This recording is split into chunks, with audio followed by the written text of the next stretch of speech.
Sup everyone, this is Elijah with Financial Anatomy, and this is a place that will help you take control of your financial destiny. We cover apps that involve money in all forms on this channel, and we're going to be talking about the Coinbase app and how you can deposit cash into your account so that you can buy crypto. Start off by opening the Coinbase app up, and then you'll see a wallet icon at the bottom of the screen. Click that, and then you want to click where it says cash. Scroll down and hit where it says deposit cash. From here, choose how much you actually want to deposit. In this example, I'll just say $10.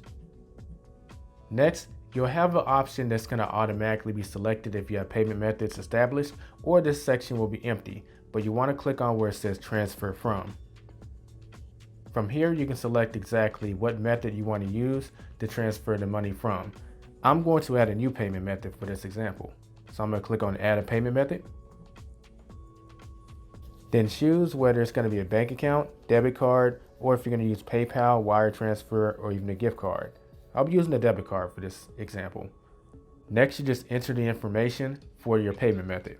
Then just click on add the method once you finish. I'm doing a debit card, but if you're doing a bank account, you would click add bank account. If it's been a while, then you may need to do some verification in order to add your payment method. For this card, I have to check my transaction history and add those transactions to verify the card. And the card has been added.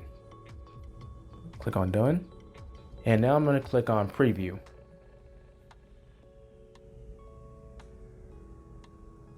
It's just asking me to confirm a few things. There's a 25 cents fee. That's fine with me. I'm going to click on deposit now.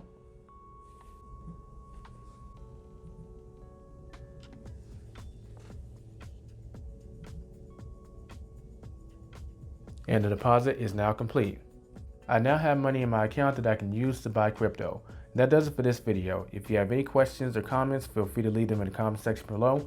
Hit that thumbs up button and subscribe if you're new. And don't forget to sign up for Coinbase if you're interested in doing so. I'll catch you in the next video, and don't forget to get out there and take control of your financial destiny.